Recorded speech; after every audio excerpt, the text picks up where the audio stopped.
What's happening now? We're about to send you back to the future!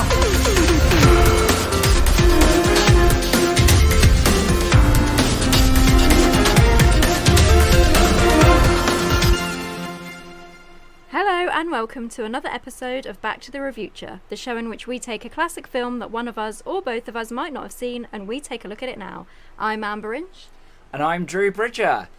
Yay! So you know what that means, everyone? It means that Amber has done another intro, which means it's a film that Amber has picked that I haven't seen before. And we are hopping back in our Wayback Machine to a time when it wasn't so bloody hot. Well, I don't know. It's bloody hot. So to give a little bit of reference, the sound might sound a little bit different this week because not only do we have a window open in our recording space, there's also a fan going, which you can probably hear a little bit in the background and might be messing with the sound a little bit. And that's because we're in the middle of a heat wave. It is unprecedented. It is currently 10:37 at night, and it is a balmy 21 degrees C. What does that even mean? The sun is literally on the other side of the planet right now, and it's still as hot as it was during the day the last time we had a heat wave. What? He's a powerful boy. It's a powerful boy. The big hot ball of fire in the sky. He's a hot boy. So if you can hear the fan going in the background, I'm afraid that's something we're just going to have to... Well, I mean, I was expecting it to be a fan like, way in the background. But, I mean, you know, you don't always get what you want, really, do you? When I said we were going to have a fan going in the background, you thought, is that going to be noisy? I'm like, well, probably. He might be cheering quite loudly. I don't know. I'll tell him to keep it down. He's only a little fan. Whee! Whee! So, if you can hear the fan going in the background, sorry, but I'd rather not die. So, I mean, there are a lot of things that I would do for this show because of how much we do for it. I'm going to admit to you now, dying isn't one of them. No. But we are heading back in our Wayback Maybe that's Machine. what Meatloaf was talking about. I would do anything for love, but I won't die. Yeah. Yeah, well... Yeah, I mean, so he won't really do anything for love then, will he? But he won't do that. I mean, you know, there's so many things you could read into about that song. What is it that he won't do for love? Eat sushi? I don't know. Definitely not that. Have a Well, vaccination. apparently, right before he died, it was get vaccinated. But there we go. Yeah. That's what I said. Oh. I was too busy thinking of the You were joke too to busy realise. talking over me saying it. I was too busy trying to get the joke out because it was right there and you had already said it. This is why you're quicker at me than I am. What? I don't know. It's hot.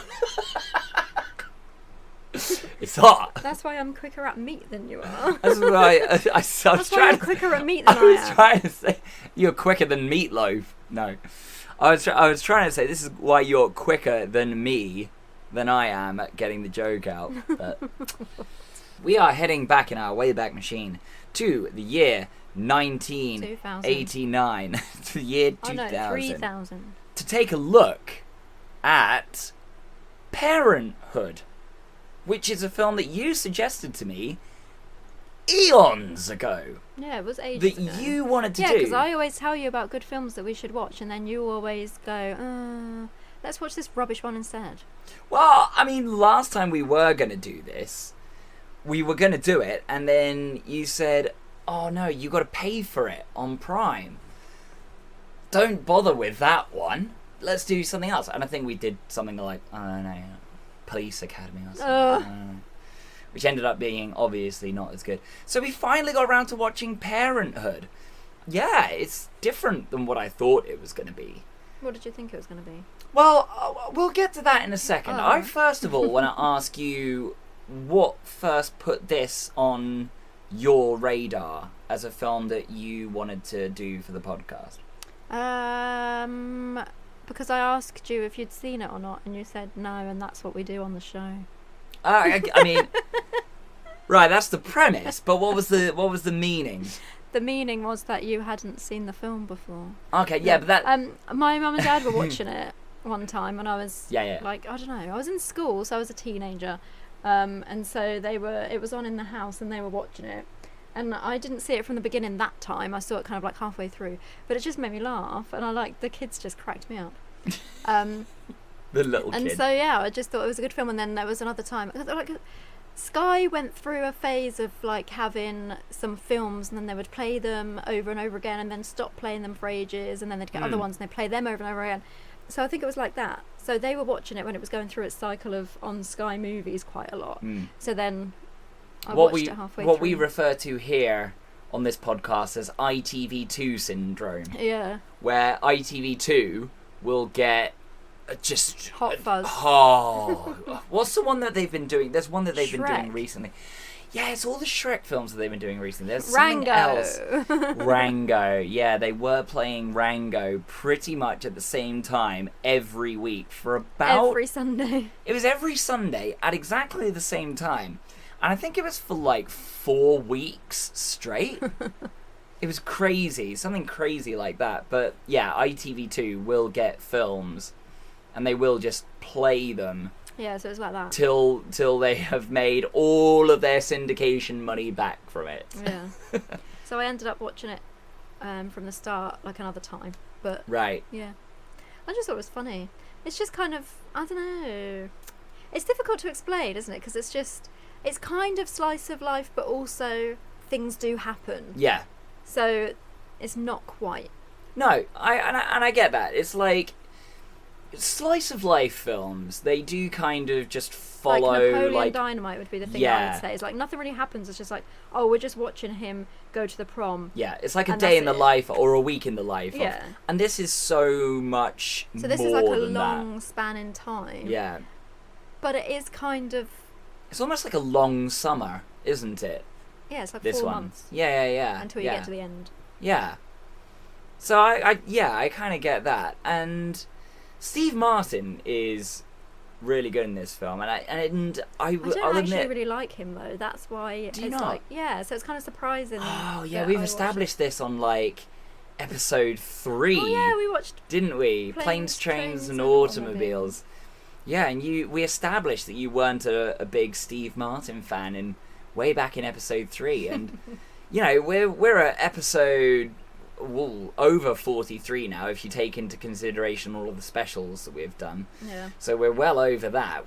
We're over the 45 episode mark at least now. So I thought, maybe it's about time we give Steve Martin another chance. Still not a fan of him, apparently. It's not going to change. Oh, okay, right. Is there anything that he could do that might change it? Nah. Because we're watching... Well, we haven't watched... It's not his fault. Like, he's been in good films. It's just doesn't... Right. I don't know. Just don't take to him. Because we are watching... Well, we're not watching now, but the second season of Only Murders in the Building... Oh, yeah. Is out. See, this is the thing. He's in a lot of things that I actually like. Yeah. But I just don't like him that much. Wow, he's going to be really upset to hear this. No, He's he won't. never going to come on this show. Oh, well, good. And we were going to talk to him all about Only Murders in the Building, and then we were going to sit down and watch The Three Amigos with him. Oh, no. Yeah, because that's got the other guy from Only Murders in the Building in it as well. Oh, yeah. What's he called? The one that isn't Chevy Chase. The other one. Yeah, him. Anyway, while I look that up... Was he in The Three Amigos? He was! Yeah. They were in The Three Amigos together. Oh. Yeah, we were going to get Steve Martin on. We were going to talk to him about all about Only Murders in the Can we Building. get Selena Gomez instead? Yeah, but she wasn't in The Three Amigos. Sally Gomes. Sally Gomes. She's definitely not going to come on the show if we call her that. Why? That's an term of endearment. Maybe she will. I was being nice. Maybe she will. Do you reckon if we gave Steve Martin a cool nickname, he would come on the show? I can't If we think call of him one. Stevie Martz. Stevie S-Mart. Martz. S-Mart. We could call him Smart. S-Smart. SMRT. S-M-R-T. I mean S-M-A-R-T. Okay, so, as we do every episode, we get the person that hasn't seen the film to give us a rundown of what they thought the film was going to be before they saw it. Do you want to ask me the question? I'm going to ask you the question. Oh, you're going to ask me the question, are you? What's the question? You know what the question is. I thought this was actually a bit that you were doing. I was playing into the bit so hard. I thought that was a bit that you were doing. Well, it was. I thought it'd be quite funny, but also I can't remember how you word it. Oh, okay. No, I literally... What did you think of the film before we watched it? Oh, okay. I'm so glad that you asked. No, that wasn't me asking. Do it again. I'm going to do it better. I still thought it was a bit. I just assume that everything that you're doing is a bit. I love it. Okay. What did you think this film was going to be about before we watched it? Well, I'm so glad that you asked. So, as far as the actual plot line of it goes, I thought it was pretty much what it ended up being. I did think it was going to be about Steve Martin kind of not struggling, but going through some things with his kids, like his kids are experiencing problems, or you know, he's got to take care of this to do with their kids, and this is happening at the same time. It kind of surprised me that it was all of the rest of his family as well, and their kids, so there's like multiple threads happening. Yeah, it's showing you all the different types of parents. I thought it was going to kind of go through like different years of him, and it was going to be like an ongoing thing of like watching his kids grow up and the things that he has to do, like when they're, so you know, it'd be like 1 year, like the kid's like, oh, I want to be an astronaut, so he buys them all space things, and then like 5 years later it's like, oh, I want to be a doctor, and it's like, okay, I thought you wanted to be an astronaut, you know, that kind of thing. I will say that it was way less Steve Martin kind of humour than I expected it to be. It's not like... Yeah, he doesn't play up, but maybe that's why I like it. I like the straighter characters that he plays, because it's his like over the top irritating jokes that get on my nerves. Sure. Like his skit comedy stuff that he was famous for was a little bit like ridiculous. Why do people laugh at that thing where he pretends that his crotch is talking? I mean, it's a good joke. I don't get it. No, I mean, I don't know either. I don't get it though. Like, I actually just don't understand it. One thing I will say to his credit though is that anytime he brings out a banjo and starts playing the banjo as part of a bit that he's doing, that always does make me laugh. He's very good at bringing a banjo into things and making up songs. Wow, what a talent. Well, no, it's just the fact that he can like make up songs and then play them on a banjo. Like, do you know how hard it is to play a banjo? I don't know, say banjo one more time. It's really difficult to play a banjo. It's not. There's that a lot difficult. of strings on them. There's loads of... No, there isn't. There is. I thought the point was there was less strings. No, there's a lot of strings. There's like 12 strings on a banjo. I thought it had like 4 strings. No, that's like a hillbilly banjo. Yeah, well, what's the difference? No. Banjos have like quite a lot of strings. They're harder to play than you think, because it's all of the picking that you got to do on them. But no, anytime he brings out a banjo, I generally find that quite... Like, he'll bring the banjo out, and I'm like, oh, here we go, we're in for a good time now. It's got 4 strings. Does it? What the hell am I thinking of that has 12? The modern a sitar. Oh, No, am I getting my instruments mixed up again? The modern banjo comes in a variety of forms, including 4 and 5 string versions. A 6-string version, tuned, plays similar to a guitar. Oh, okay. I knew that there was at least 6 on there. No, there isn't. Because I thought it was much like it sounds a lot like a guitar. 4 or 5, or you can get a 6. Oh, okay. Well, I wonder what banjo I saw that had that many strings on it then. I don't know. The grand piano of banjos, the D12. I guess that means it's got 12 strings. Yeah. But that isn't common. Oh, okay, all right, okay. So maybe okay. somebody really clever that you saw was playing a 12. Oh, I don't know. maybe that's what it was. Maybe. I just reckon that there's just lots of different kinds of banjos. Banjo's that thing that goes. Yep, Yep, that's the one. Yeah. Yep. That four string. Do. And then that over again. Oh, okay. Well, I suppose you've proven your point there pretty well, haven't you? So, I felt like the comedy was very much less like his usual kind of thing that I've seen him do. Things like Planes, Trains and Automobiles, or The Jerk, or, things like that were things Cheaper that by the dozen. yeah, which, I'm kind of convinced this film actually leads into somehow. I feel like this is actually a prequel for Cheaper by the Dozen. Yeah. I don't know how you feel about that. Yeah. He just had to find someone else to have all the kids instead.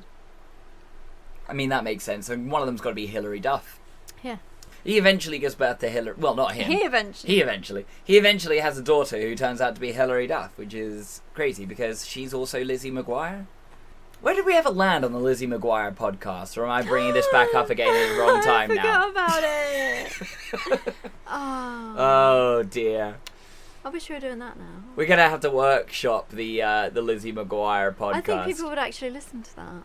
I want to take a poll eventually. I'll tell you what, I'll start it here. If anyone listening is a big enough fan of Lizzie McGuire... Everyone's big and fans would of want, Lizzie McGuire. And would want to see us do the official, unofficial Lizzie McGuire podcast... Where what we would do is we would basically do our live commentary of an episode, each episode, and we'll work our way through every single episode of Lizzie McGuire. And everyone can listen along and watch at the same time. Yeah, it would be our live commentary track on it. Yeah. And then we do a little breakdown of it afterwards. And that's just like the crazy thing that gets the attention of the people that used to be in the show. Like, we could get the girl that plays Kate to come on the show, because she would be well up for that. Or her brother, Matt McGuire. No, he's too famous. Is he too famous now?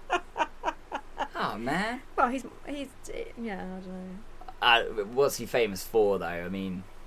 Being in Lizzie McGuire. Oh, he's being famous... Oh, yeah, he's main cast. He's also, the A-lister. No, when he was older, he was in another Disney show, and he was, like, much older, and he was, like, really dweeby. Oh, he wasn't in Phil of the that? Future, was he? He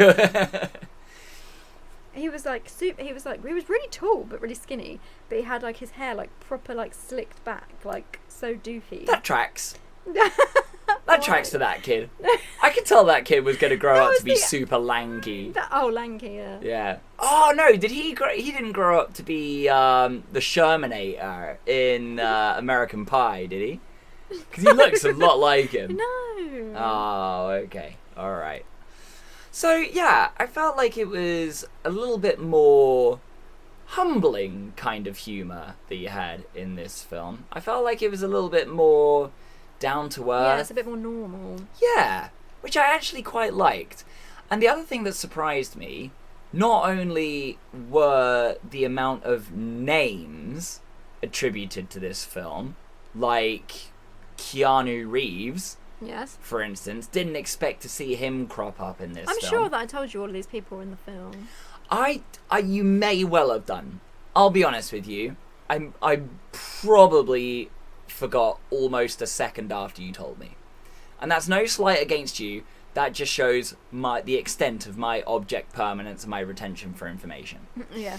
But I will admit, I was surprised by Keanu Reeves being in this, but also I was surprised for how much of it he was in this. Okay. Like, I thought he was going to be in it, but, like, for a bit. Yeah. And then, like, go. And that's the last we've seen of Keanu Reeves. Oh, okay. Yeah, no. I didn't think he was going to be in it, like, right from the start till right at the end. Well, it wasn't really, like, massively Keanu Reeves then. No, but he was doing... You can tell how he kind of got typecast a little bit. Because he's basically being Ted Theodore Logan. He's just Ted in this. Dude. And this was... I still think this was... Oh no, this was before Point Break. So he wasn't... Yeah, way before. Yeah. So this was still building up to being in Point Break and Speed. But, yeah, this was right before he was... This is while he was trying to make it as a comedy star and not an action star. Yeah. So... He found his niche. He did. Do you reckon that the kid that they had in this film is the kid that grew up to be John Wick? Just thinking out loud. What? How old would the kid have to... I don't know. I mean, I'm just thinking about it. Because he'd only be a year younger than me. A year older than me. Yeah. 32, Yeah, no, that's true. 33. That's true. I think John Wick is canonically meant to be older than that. Maybe he's the dog. Yeah. He's the dog. Cool. Okay. But also, it surprised me that Ron Howard directed this. Yeah, I actually didn't remember that. I didn't know. I was really surprised that this was a Ron Howard film. And thinking about it, okay, it does make sense a little bit, because Ron Howard isn't a director that sticks to any one particular niche kind of film. Yeah. And this would have been right around the time in Ron Howard's life where he was having kids that were kind of around some of these kids' ages. Yeah, maybe he just had the idea of the story and thought, I'm just going to do Absolutely. Absolutely. And I think that it's a really well directed film as well, because there's a lot of people in it who are really good and give really good performances, and it feels quite genuine. So yeah, I think everybody's really good, especially Joaquin Phoenix, who was called Leaf then, because yeah, that was his Children of God name. So his Children of God name. It's not a joke. No, I know. But I'm laughing because it's like, yeah, when you say it like that, it is a bit like, okay, it's a wonder he made it this far. But it's because he's that good. Yeah. He's so good in this film. He's so young, and he's just, like, his acting is just so good. Oh, it's tragic. And we have seen from River Phoenix in Stand By Me that even at young ages, they were both really good actors from a young age.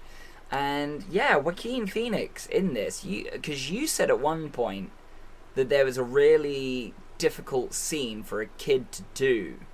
Oh, when he's on the phone. Yeah. Because he's So got he nothing. has to react to nothing. I mean, maybe there might actually be somebody on the other end of the phone, telling him lines, because that would, I suppose that would make it more natural. But even so, even if there was, it's still oppressive. It is, absolutely. And, It's so sad, that bit. It is quite sad. And he did really well in this film, kind of being the quiet kid who just silently kind of plays off of things, and but yeah, and then you see him like change later on in the film. Because he thought he just needed to work out that he wasn't a weirdo, like, because he wanted to watch like naked women. Yeah, That's all fine. he needed was for Keanu Reeves to tell him, dude, I like looking at naked chicks too. Whoa. Thanks for dropping in, Keanu. That was nice of you to come in and do that one line for us. Thank you. It's like he was here in the room. Was it incredible?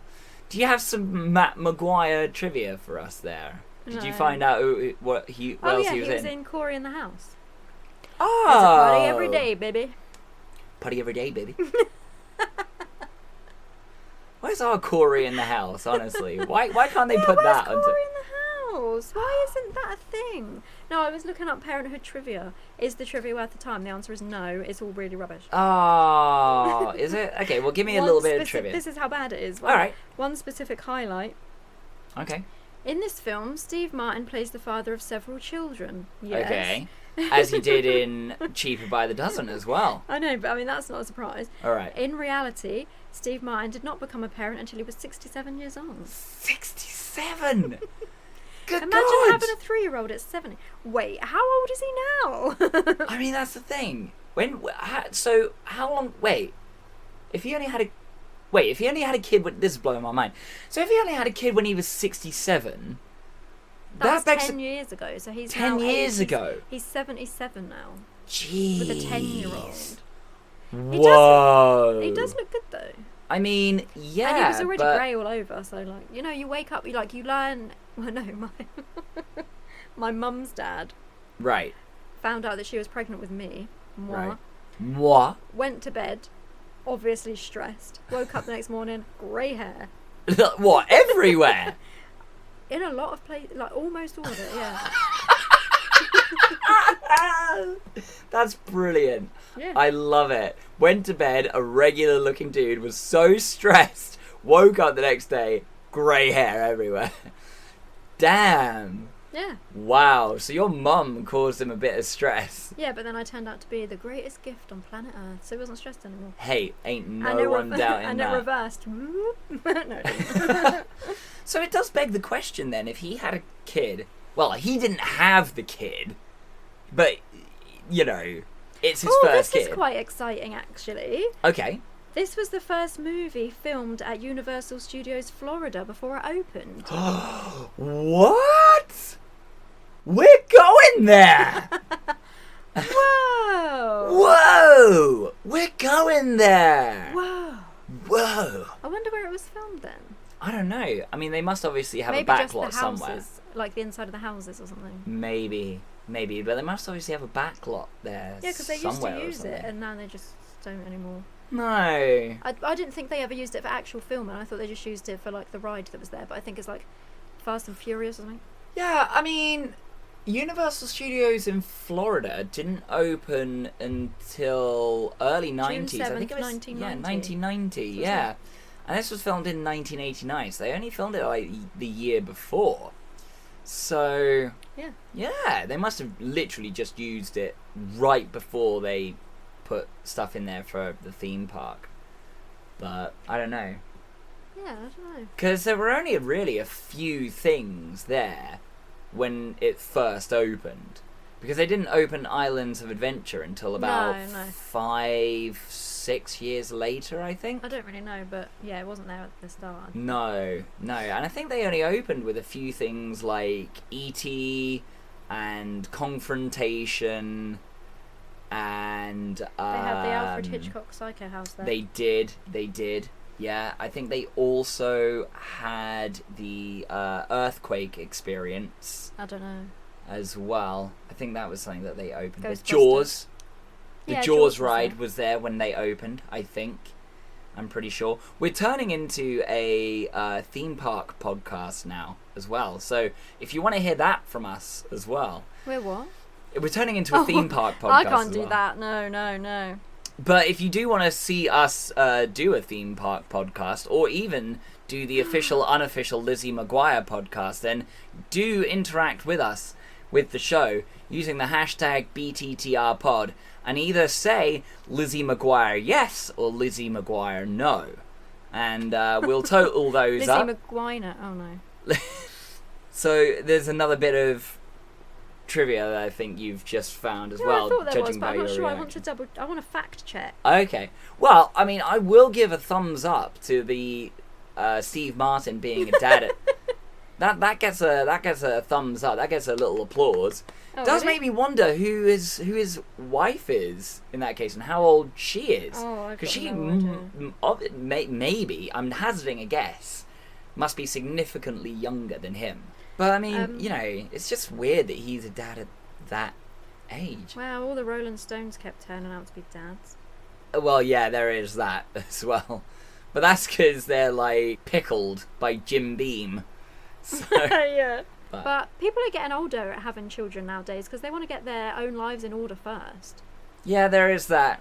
Maybe this is what Parenthood, a new version of Parenthood, would be about. Well, they've already done 2 TV series of it, Ah, have they? but it's probably Okay. rubbish. Oh, okay. Did it not come, like, really well received then, I No. guess? Oh, well, I don't know.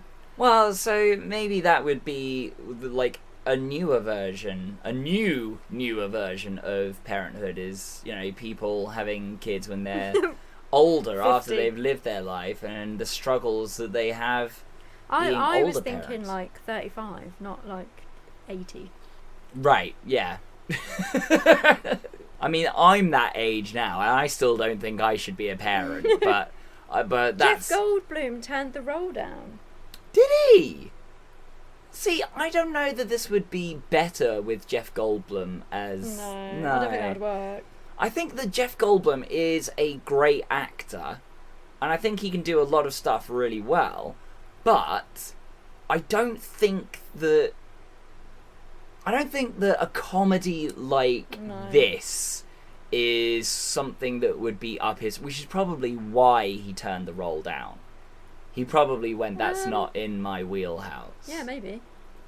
I don't know. Because he's smart. He knows these things. Oh, they tried to get him to be 2 different parts, and he said no to both of them.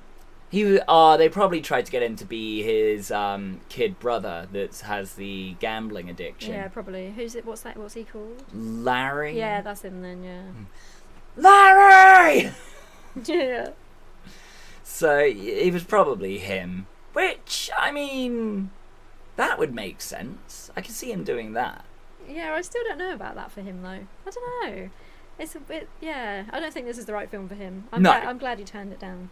Yeah, I think he went on to do better stuff by holding out for Jurassic Park. Yeah, I think so as well. So I think he did well with that. Not better for him. Better for him, yes, exactly. Yeah. Although, if you ask me which film I would rather watch at the drop of a hat, Jurassic Park is probably going to be the one that I would pick over Parenthood. Well, you would, yeah, but I probably wouldn't. Personally, yeah. I probably wouldn't. No. So, there was a lot that I found quite funny about this film, I do have to say, which you'll be happy to know. I found a lot of stuff pretty funny in this film. Not just Steve Martin, though. Again, you'll be happy to know that. It wasn't just Steve Martin that I found funny. I found the kids quite funny. Hilarious. There was the kids were quite like the youngest hilarious. boy makes me laugh so much. He puts a bucket on his head and just runs into stuff.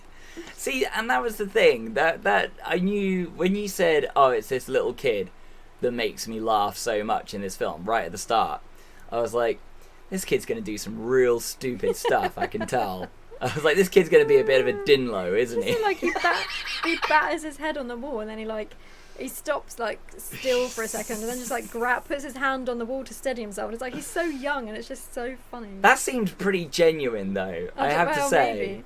I think they were just filming that kid doing stuff. Yeah, probably. And he just went, "Oh, I'm a bit dizzy. Hang on." It's so funny though. It's just so funny. And there was one bit that really got me right at the start, and I was quite impressed by because, well, I mean, I don't know. I mean, I'm assuming this is kind of what kids are like sometimes. But it was when he said, "Oh, do you not feel well? Do you feel like you want to be sick?" And she just went, "Okay." And I was like, "Oh, at the drop of a hat, right on cue." Oh, you feel like you want to be sick? Okay. Yeah, it kind of made me think I wonder if that was a little bit like you at one point in your life. I don't know. What projectile vomiting everywhere? No, not just projectile vomiting, but just when someone asks, "Oh, do you feel alright? Do you feel like you want to be sick?" Yeah. Maybe, I don't know. I was sick a lot. Just because I didn't travel good. You did not. You still. What do you mean you didn't? You still don't. Still don't travel very well. I know. You're like a cheese in that sense. You don't travel very well. You need to stay refrigerated. Cheese. I can't even have cheese. Well, that explains it then, doesn't it? It's probably why you're so sick all the time. Stop eating so much cheese. Oh, I don't eat any cheese. I know. No, you still don't travel very well, and I just imagine that was a little bit what you were like when you were a kid. You were just like... Yeah. I think after about an hour in the car, "Oh, do you not feel well?" Nope. But don't think about it, and then you won't feel sick. Just stop thinking about it. Yeah. Oh, I hadn't thought of that. Literally though, how can you stop thinking about something that's making you feel so terribly bad? Yeah, I can try and stop thinking about it, but guess what? That doesn't make it go away. No, it doesn't. Oh, you mean so you've broken your leg? Can you just stop thinking about it and then you'll be fine? Oh, can you just stop complaining about your twisted ankle? Oh, okay, right. I'll just keep it to myself then. Thank you very much. And do you know what? I never listened. I bet you didn't. If you tried to give me advice and that was your advice, it didn't work. Oh, well, stop thinking about it, and then you won't. How do you know I'm thinking about it? Because you're talking about it all the time. Oh, do you want me to stop talking about it? Is it annoying you? Yes. Well, I'm going to carry on then. Until someone gets the point. Do you know what I found difficult to do was placing the daughter of the other woman, and I can't remember their names. I can't remember their Julie. Thank you.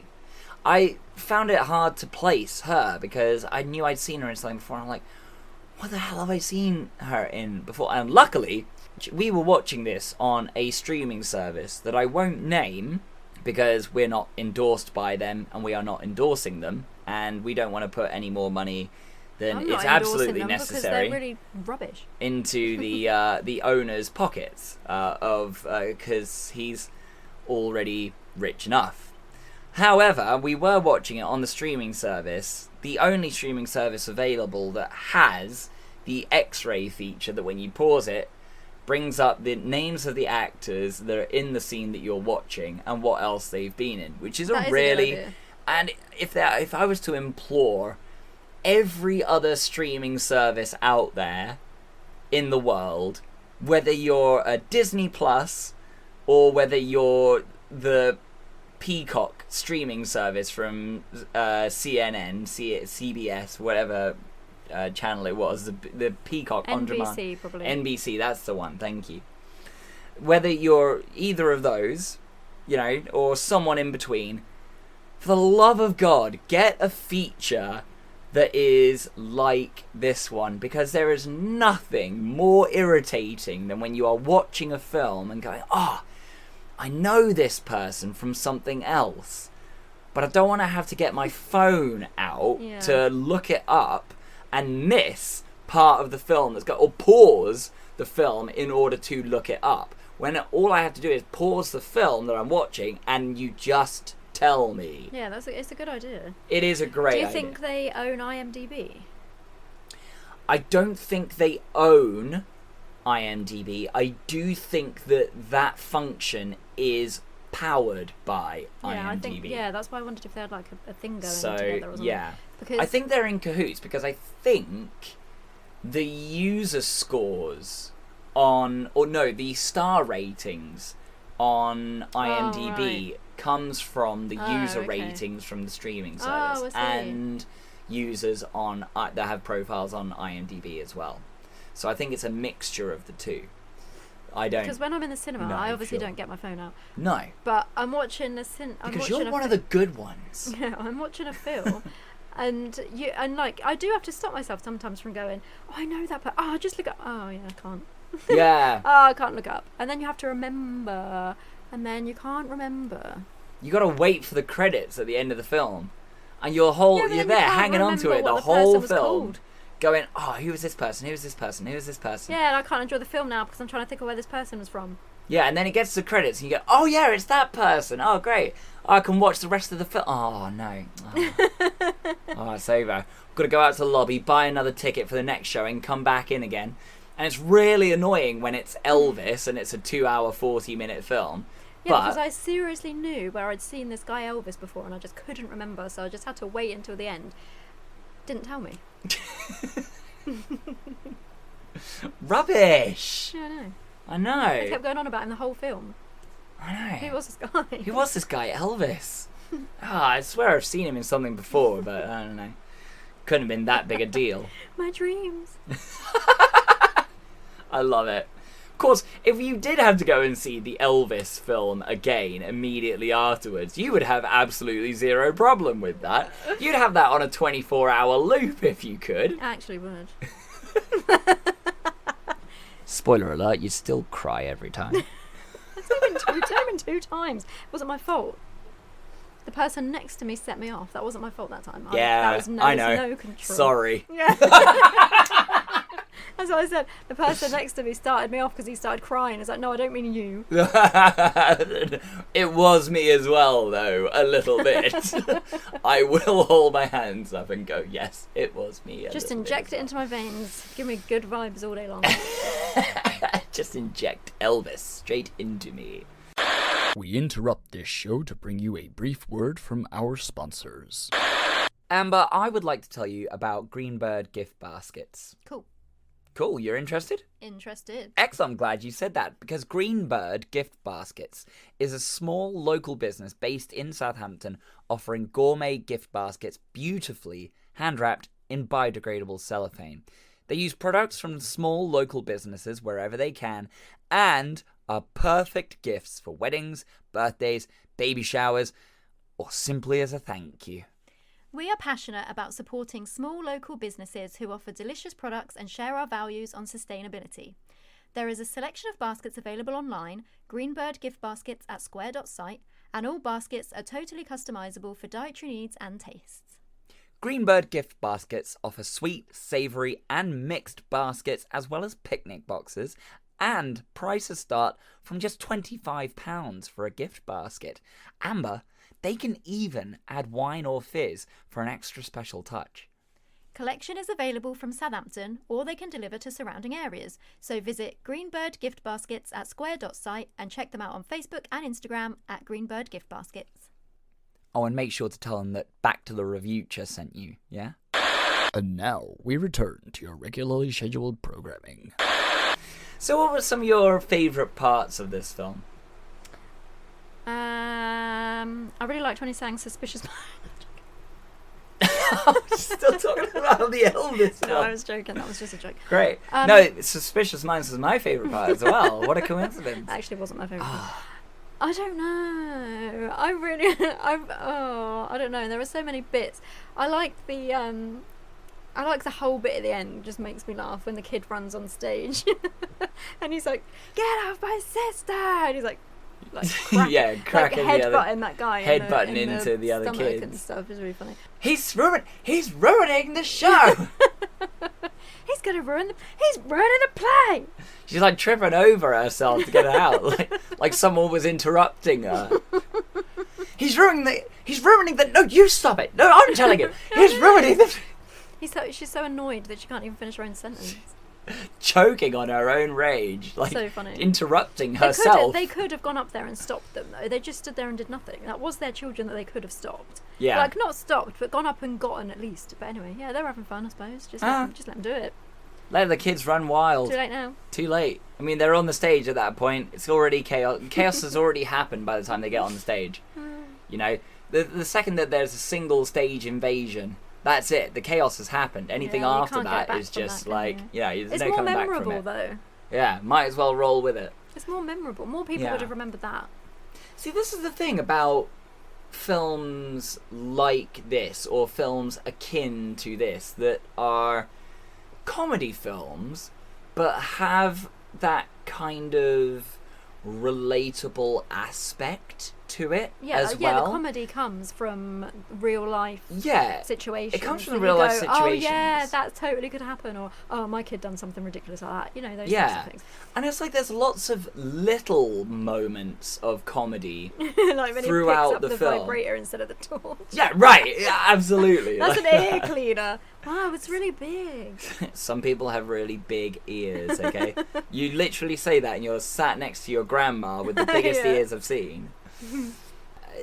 I feel like with films like this, it's lots of little moments of comedy Yeah. along the way, rather than like really big, memorable moments of comedy. Although saying that, I did like the bit where he comes out as, what was it, Cowboy Gil? Yeah. Yeah, and he's got the bath mat that he's Yeah. like ripped in half to make the chaps out of. Yeah. And he's just like, he's saying like how he shot the other guy, and all the other kids aren't like, oh no, like upset or anything. They're like, yeah! And he's like, The and then hole was this big. actually, now that I think about it, it was this big! And all of his guts came out. And they're like, yeah! Yeah. And then I slipped in the guts. And I'm like, oh yeah, because that's exactly what kids are like at that age. Like when they're like 9, 10 years old, they're just like, oh yeah, dead things. It's like, alright, okay, weird. Poo and stuff. That's what they love. They love poo. Like songs about diarrhea. Yeah, exactly. That's a good song though. That is. I mean, it's a catchy song. It's just It is a catchy people song. like trying to do their best, isn't it? It is. Just, you know. It is. And and that's And they'll turn out how they turn out. yeah. That's something I That's kind of just like how about it this is. film. It is just about people trying to do their best, and I feel like the Rick Moranis character as well in this film.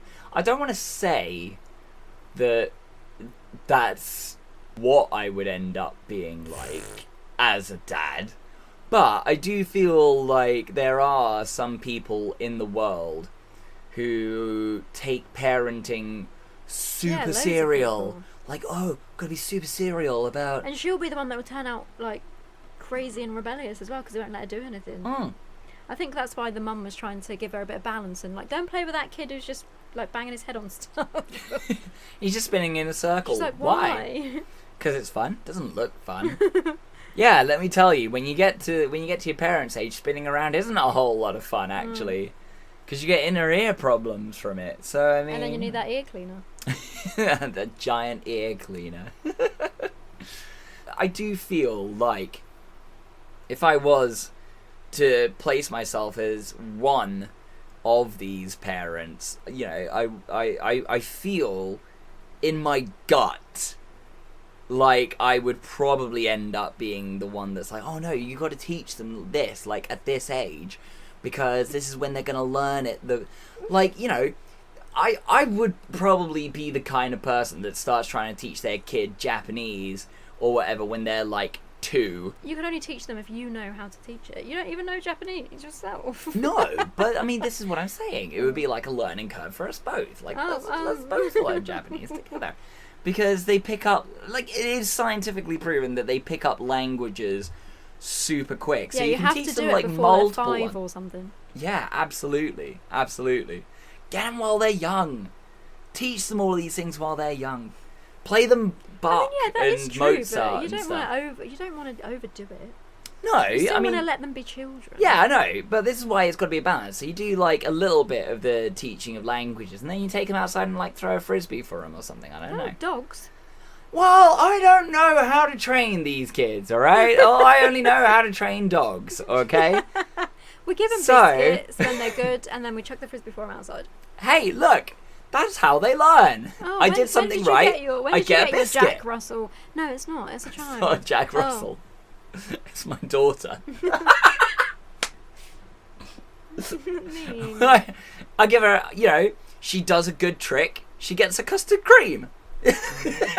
Nasty. They reminded me of Angelica. Angelica from She Rugrats. didn't remind me of Angelica, but No. if they carried on, she might have ended up like that. Yeah, But, yeah. But they just remind me of the mum and dad from. They all like the brother always thinks that he's better than Tommy's dad. Yeah, and all yeah. that sort of thing. And Yeah. they're a bit like, maybe that's where they got the idea from. Maybe. It might be a little bit of something like that. Like Parenthood, but done from the kids' perspective. Because then they've got like the crazy one who's got the twins, Oh, yeah. Yeah. which is like the woman with the porn addicted child, and they could totally be Phil and Lil or whatever they're called. Yeah, probably. Dill and Lil and Dill. Phil and Lil. Philip Phil. and Lilith. Philip and Lilith. Yeah. Flop and Lil. Do you know, this is the weird thing, like, I didn't even like that series that much. What?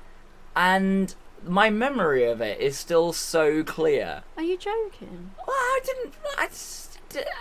it had less appeal to me than things like Thundercats. It's not even the Or- same. It's not even the same. How old were you when Rugrats came out?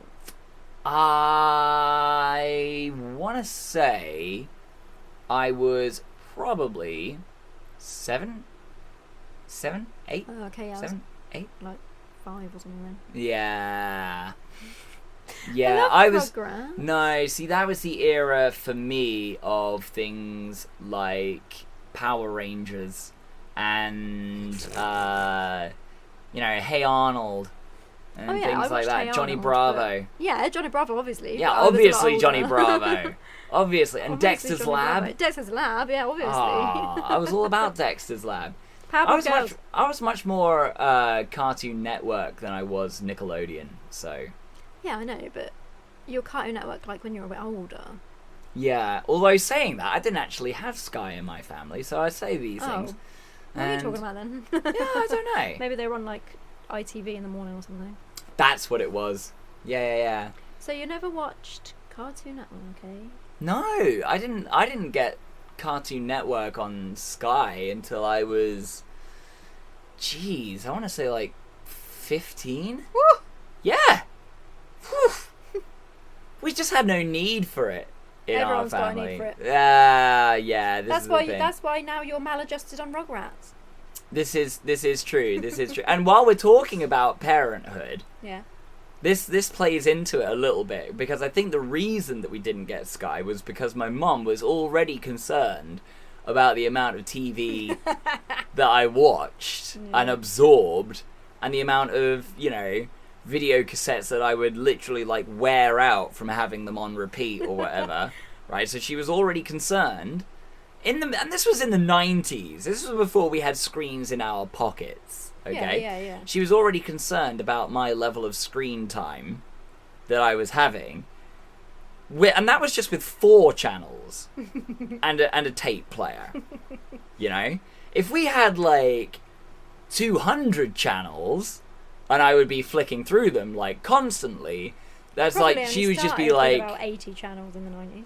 that would be my ADD like out the window at that point. It would just be like, so you never played Beehive Bedlam? Never played Beehive Bedlam. That was the number 1. No, I had a Sega Mega Drive instead. Well, it's not instead. Beehive Bedlam was just a game on Sky that you played. Yeah, I'm familiar with it. I just never. Have you seen it No, before? never. Have you actually seen it before? Yeah, I've seen it. Okay. I know what it is. Yeah, I was it's good. never exposed to it. Oh. Never exposed to the wonders of I wasn't Beehive really. Bedlam. I didn't really watch TV that much. Right. I always just wanted to like be in my room and dance. Sure. I just made up dance routines. And So you had the sang music and stuff. channels on. No, I mean I just didn't even need to watch TV that much. That's Oh, why right. it wasn't really a problem. And then I would watch it sometimes. If my brother was watching it, we'd watch it together sometimes. But I wasn't really. It wasn't a concern like the amount that I was watching TV or anything like that. Oh, it was in my Because household. I just like to dance. I just wanted to put on different outfits and sing to myself. Yeah. Yeah. And admittedly, there were times when, if I was away from the screen, I would be outside, like, riding my bike, Oh yeah, no, essentially. I'd never be outside. No, I was... okay, right. No, I mean, I did have... So, in all credit to my upbringing, it did end up being a very healthy balance of the two. I would go out and do things as well as rewatch video Power Rangers. cassettes. Yeah, I'd watch Power Rangers and then go out and be Power Rangers outside. Okay, so you've literally... I didn't expect to be called out like this. Yeah, that's boys' life. But that isn't is it? literally That's boys' what it life. was for about 3 or 4 years of my life. Yeah, absolutely, 100%. I'd just be like, I've just come back from Haven and they did this really cool dance move, guys. Do you want to see it? And I'll be in the playground doing my Haven dance move. Your dance routine that you learnt while on holiday. Yeah. Love it. So, what other bits of this film would you consider to be like some of your favourite parts that were like sticking out in your memory? I don't know. It's unexpectedly sad at the end as well, isn't it? A little bit. Sad? Yeah, with the little kid that stays with the grandparents. Oh yeah, that is sad. Yeah, I got a bit. I didn't got a expect bit that to sad. Like happen. when the other brother turned up and he was talking to the dad about the car and all that sort of thing in the garage for the first time. And when I was hearing that conversation, I remembered. Oh yeah, I remember what happens with the car, like with him and all that. And I was, oh yeah, it made me sad. That poor old man always bailing out on the stupid waste of space. Yeah, and you kind of see it on his face that he thinks he's finally got through to him. I know. And then he just knows. And he just realises after he, they go like, yeah, and he goes, okay. And he's like, great. And he gets up to go. And then he sits back down again when he starts talking. He says, but I've got this one other thing. And he just realises, like, he isn't ever going to change. No. He isn't. He can try. No. He can try as hard as he can, but he just isn't ever actually going to change. Which is a little bit sad, because, it's like, sad. as a parent, you don't want to see your child going through that. And that's why he kind of says, no, I don't think he is coming back. Yeah, no, you know, it's not because quite he's right, just no. like, you know. He just look after that boy instead now. Yeah, exactly. And then he does the right thing for the kid that has his life ahead of him instead. Yeah. Which is like, yeah, I like, that's a little bit of a somber note for the ending, but I know, but it's like, actually happy. Like the last Yeah, no, shot of it the is. film is everyone's having a good time, and they're all one big family, and they've all got new children, and they're all going to bring them up together, and everyone's Yeah. happy. yeah. So that's nice.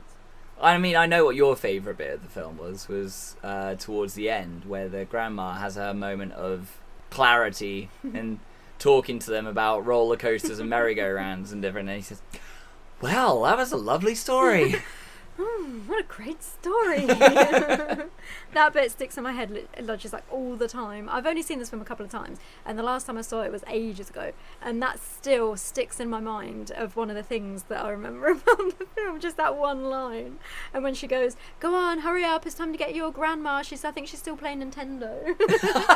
I love that. It's just the mental picture of the kids downstairs actually playing with things, Yeah. and the grandma's upstairs, because the kids have obviously gone, oh hey, look at this is our Nintendo here, like we'll show you how to play it, and then like the granny starts playing it, and the kids are just like, oh, I'm bored watching her now, and they go off and play and do other things, and she's still upstairs just playing Nintendo. That would literally be me. It's like, well, I think your mother's brilliant. Yeah. Well, if she's so brilliant, then why is she sitting in the neighbour's car? I mean, that would also be me as a grandparent as well. Yeah. Granted, like, oh, what do you mean I'm in the wrong car? So funny. fair enough. I suppose this film's way more realistic than I actually give it credit for. So I figured that would be me. So I think it's about time that we start thinking about giving this film a rating. I'm gonna have to take a drink first. It is warm. I know. It's warm. I'm sweating so bad. As a health and safety note, kids, I don't know if you're still listening to this when the heat wave is going, and even if you aren't, it is still good advice. But let me ask you this, if you are listening intently: when was the last time you drank some water? Think about that. Maybe go get yourself some right now. I'm just looking out for you. Go get yourself a glass of water right now, right? You'll feel better for it. Whew! So, after that health and safety message is done with, so as we do every episode, the person that hasn't seen the film You. gets me this time. I don't want to hear any complaints out of you for ages now. No, I'm joking. I'm joking. We're going to do a few more that I haven't seen that you have as well. Alright. In the coming weeks as well, I think. I do need to make up for my, let's say, previous indiscretion of showing you the never-ending story. Show me rubbish films. So I do need to. I didn't even know what to say about Neverending Story. I was just sitting like, I don't even know how to talk about this film. That was a hard one. Well, I've got a couple of tricky others. one. I've got a couple of others lined up that are Never-ending Story adjacent. That might be better. Why do you keep trying to get me to watch rubbish films? They're not that, but this is what I'm saying. I don't know that they're Why rubbish can't until we you just watch watch them. Flintstones v Rock Vegas? I mean, we can do the official Viva Rock Vegas podcast if you want, where all we do is I don't talk think that would Flintstones last and very long. Elvis. I don't think that would last very long. Elvis wasn't in that. No, but I mean that's why it's Viva They Rock couldn't even Vegas, afford it's. for him to sing the song. They actually couldn't. They actually couldn't afford to get the actual Elvis song. Then you got a woman. I don't even know who the woman is. But I liked it. I thought it was a good version. I'm not going to hear anything about this film. I don't want anybody to say anything bad about it. I actually think if we made Trust me, I know what's good for me. I know. I know what's good for me. I know not to say a bad thing against Viva Rock Vegas, okay? We've learned this out of all of the episodes of this podcast that we've done. We have gradually come to learn that you do not insult Viva Rock Vegas. If we made a Viva Rock Vegas podcast, we could probably actually get Stephen Baldwin on it. He's literally doing nothing. He's got a Hannah Montana tattoo on his arm. Okay, so yeah, we can't get Steve Martin on the podcast, but we can get the guy that's got the Hannah Montana tattoo. All right, okay, that's where our niche is. That's where our level is. All right. What is it that they say about shooting for the moon? Because if you miss, you'll land in the stars. Yeah, I don't think that applies to us here. No, we know our wheelhouse and we know to stick to it. Fine. Shoot for Okay. Steve Martin and you land in Stephen Baldwin. We'll get a Steven of some kind. Whether it's Martin I like or him better. Baldwin. I like him better. I know you do. So, as we do every episode, the person that hasn't seen the film gets to give that film a rating. But every episode, what the rating is out of changes. So, you get to ask me another question. I think this is I'm still convinced this is a bit that you're going to do. But you get to ask me the question. What are you going to rate this film, and what will it be out of? Okay, well, I'm very glad that you asked. I actually really like this film. I liked it more than I expected to. Because it wasn't really a well-known Steve Martin film to me, so it's like not one of his more popular ones. And I figured, you know, if this film had such an impact before, I probably would have heard about it or known a little bit more than I did It's about got it. so many people in it. I as well. literally didn't know that this film existed until you told me about it. Weird. It's like it's got such a famous cast. And famous. this is the thing. This is why I'm so baffled by it. Yeah, I don't think it was a big hit, to be honest. I don't know why, because it was so good. And Like, I what did you never think heard about of it. the? I just remembered. What did you think about the bit when Keanu Reeves was doing his like really serious speech about you even have to have a license to go fishing, I know, but and anybody that's... can be a dad. And Do then you he know does what? this like shake, like like shakes it off. And he's like, anyway. It was like he was shaking off the sensibility Yeah. that he had, you know? It was like he was shaking off, like, the actual maturity. He's like, where did that come from? Yeah. But no, I mean, that is the quote of quotes from this film.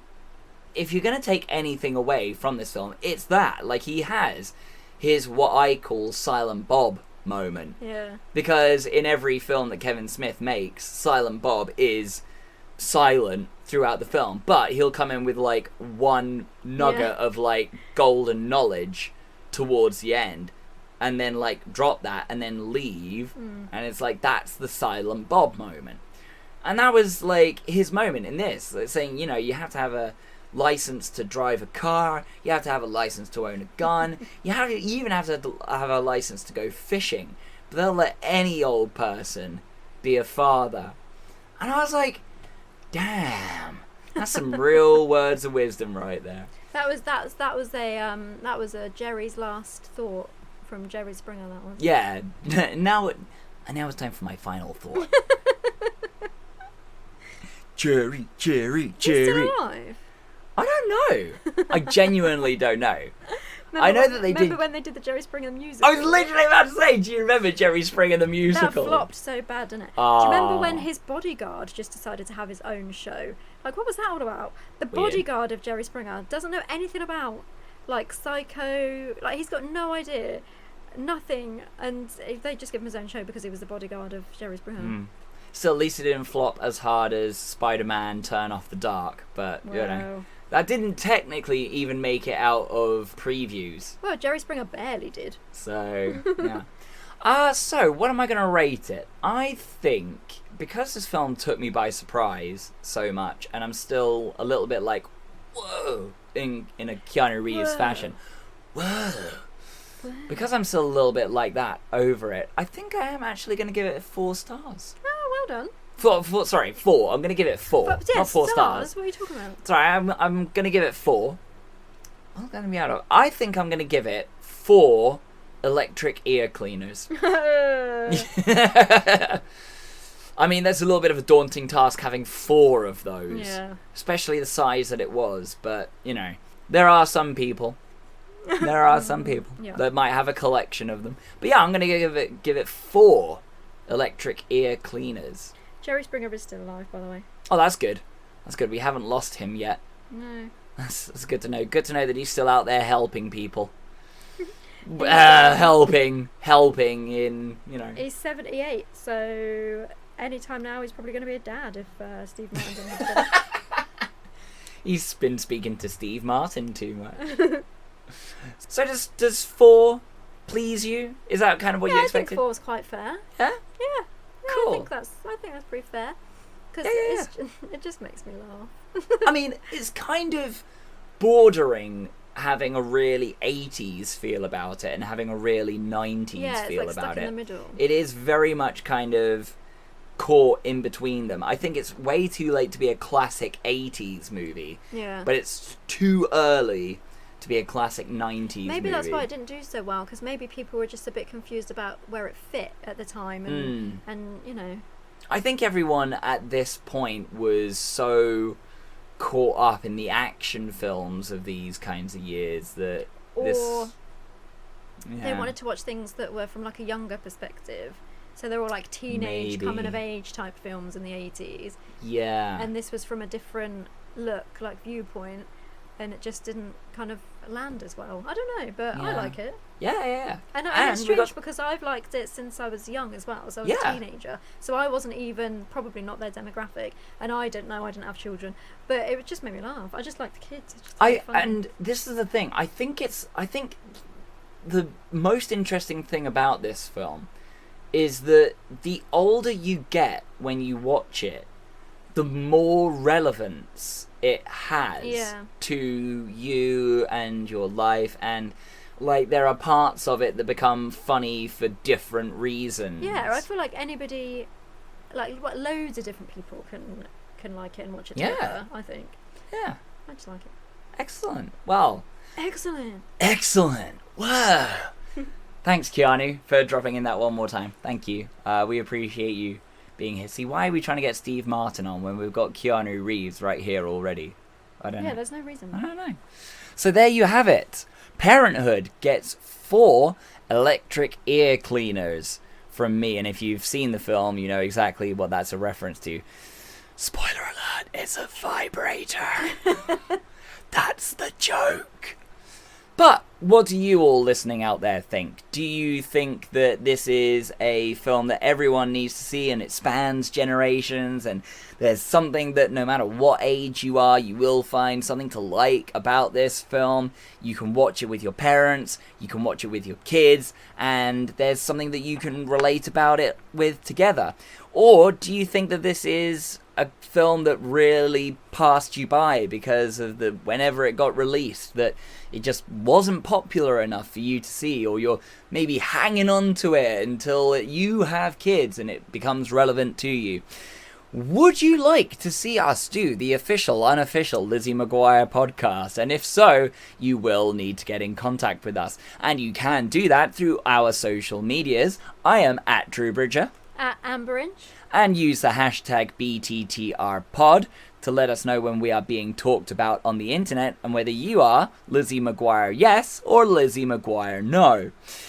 And you can also use this means to suggest any other films that you think we should be taking a look at in the future and telling you our opinions on. If the listeners have enjoyed this episode, Amber, what else should they do? They should like, subscribe and review on your podcast service and rate 5 stars. Also follow at BTTR Podcast on Insta. On Insta. Because we might just start putting up polls on the Instagram. Polls? Not polls, not like polls, but polls, as in voting polls. Oh. just pictures of polls. Famous Polish people. Famous Polish people. We're just going to put up pictures of famous polls on our Instagram. No, we might do voting polls and stuff on our Instagram. Maybe keep a lookout for that, but you'll only know that if you follow us on Instagram. So that's what you gotta go and do. And make sure you do leave us a nice, healthy, high star rating, because podcasts like this do thrive on word of mouth from good folk like yourselves. So maybe this is a podcast episode that you can share with the rest of your family as they grow up and take their steps into adulthood and parenthood themselves. But until our next episode, Amber, I don't know if you've realised this, but he's ruining the show. He's ruining the play. He's ruining the play. The amount of times that's been said about me throughout this podcast. He's ruining the show. Play. Man, it's hot though. So, I feel like I want to go have a shower now.